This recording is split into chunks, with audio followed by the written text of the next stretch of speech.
मोहम्मद आ गए, मोहम्मद आ गए, मोहम्मद आ गए, मोहम्मद आ गए। कि अब कोई भी अपनी बेटी को क्यों जीते जी दफनाएगा, अब कोई भी अपनी बेटी को क्यों जीते जी दफनाएगा। हाज़रीन जलसा, अभी आप लोग फजीलतुल शेख मोहम्मद अली असलफी हफिज़हुल्लाह से कसबे हलाल और अक्ले हलाल के मुताल्लिक पुरमग़ज़ खिताब समाअत फरमा रहे थे। आपके दाएं जानिब रोड पे सागर माथा तराई हॉस्पिटल की जानिब से फ्री हेल्थ कैंप का इंतजाम किया गया है। किसी भाई को किसी तरह की परेशानी हो स्वास्थ्य में, वहाँ जाकर के चेकअप करा सकते हैं। फर्स्ट एड की दवाएं भी वहाँ दी जा रही है। हाज़रीन जलसा, आइए इस सिलसिला को आगे बढ़ाते हुए अपने गांव के, आपके इलाके के दूसरे मुकर्रिर जिन्होंने अल्हम्दुलिल्लाह तालीमी मैदान में बहुत ही हलचल मचा दिया है, आपके गांव जिंगड़वा के अंदर माह तैयबा लिलबनात के नाम से एक स्कूल चला रहे हैं, मदरसा चला रहे हैं। और अल्हम्दुलिल्लाह बहुत ही कम मुद्दत में आपने अपने मदरसे को अपनी मेहनत से कामयाबी के ऊंचे मीनारे तक ले गए हैं। मेरी मुराद फजीलतुल शेख हाफिज रिजवान सलफी हफिज़हुल्लाह से है। आपसे गुजारिश है कि आप आए और जुबान की हिफाजत के ऊपर 10 मिनट खिताब फरमाएं।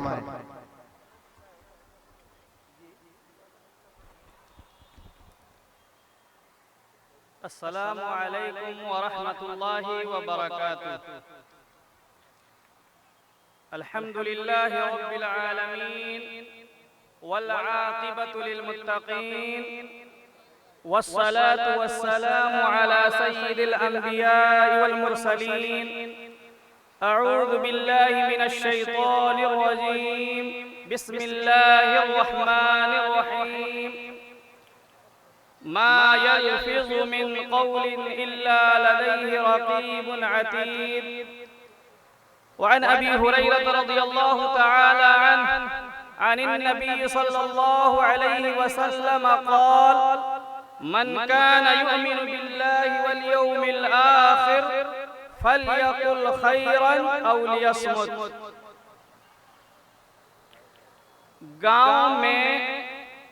गांव में नीम के पेड़ कम हो रहे हैं। गांव में नीम के पेड़ कम हो रहे हैं और घरों में कड़वाहट बढ़ रही है। हमारी जबान में मिठास कम हो रही है। हमारी जबान में मिठास कम हो रही है और बदन में चीनी बढ़ रही है। जनाब सदरे मजलिस, मुअज़्ज़ज़ उलमाए किराम, बुजुर्गों, नौजवानों, प्यारे बच्चों और पर्दा नशीन ख़वातीन इस्लाम, हर किस्म की तारीफ व तौसीफ, किबरियाई व बड़ाई, अज़मत व बरतरी, इबादत व बंदगी, प्रशंसा व प्रतिष्ठा उस रब्बुल आलमीन के लिए है जो सारी कायनात का खालिक व मालिक, मुरब्बी और पालनहार है, जो तने तन्हा और अकेला है। उसका न कोई बाप है और न कोई बेटा है और न कोई उसके जैसा है।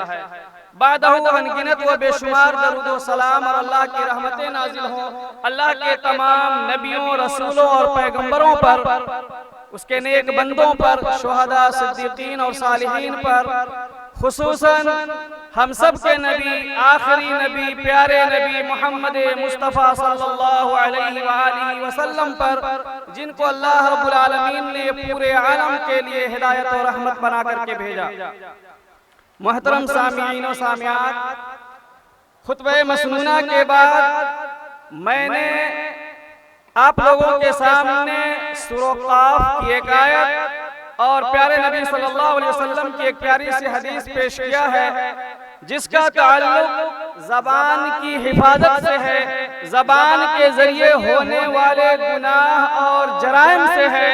जबान का सही इस्तेमाल करने पर मिलने वाले इनाम व इकराम से है और जबान का गलत इस्तेमाल करने की वजह से होने वाले नुकसानात और बुरे अंजाम से है। हजरात, ये जबान इंसान के जिस्म का, इंसान के बॉडी का एक छोटा सा पार्ट और हिस्सा है जो देखने में बहुत ही नर्म नाजुक और गोश्त का एक मामूली सा टुकड़ा है, लेकिन एक इंसान की इज्जत व जिल्लत, उसकी अजमत व रफरत, उसकी शोहरत व मकबूलियत, उसकी अच्छाई या बुराई, उसकी नेक नामी या बदनामी, उसकी वाहवाही या जगहसाई, उससे मोहब्बत या नफरत इसी जबान के इस्तेमाल के ऊपर मुनहसिर और निर्भर है। क्योंकि एक इंसान जब तक अपनी जबान का सही इस्तेमाल करता है, अपनी जबान से अच्छी बातें करता है, अपनी जबान से सच्ची बातें करता है, अपनी जबान से समाज को जोड़ने की बात करता है, बिखरे हुए भाइयों को मिलकर रहने की तलकीन करता है, समाज और मुआशरे को आगे बढ़ाने की बात करता है, समाज और मुआशरे की तरक्की की बात करता है, बिखरे हुए फैमिली और परिवार को अखुवत और भाईचारगी की तलकीन करता है, उस वक्त तक उस इंसान की समाज और मुआशरे के अंदर बहुत ही कदर कीमत और इज्जत और वैल्यू होती है। लोग उससे मोहब्बत करते हैं, लोग उससे मिलना जुलना चाहते हैं, लोग उससे रिश्ता बनाना चाहते हैं, लोग उसको अपनी महफिलों में बुलाते हैं, लोग उसका सपोर्ट करते हैं।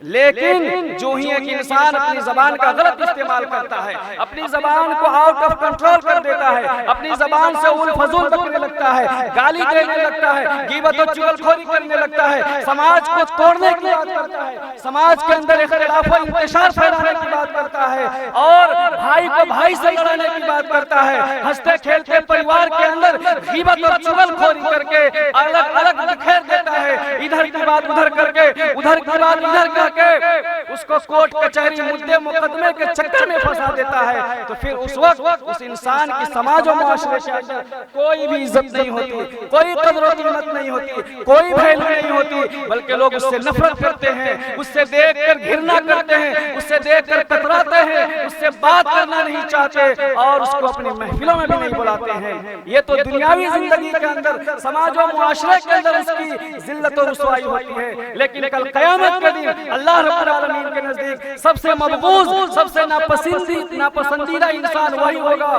जिसकी बदकलामी से, जिसकी बदजुबानी से इंसान बचता है।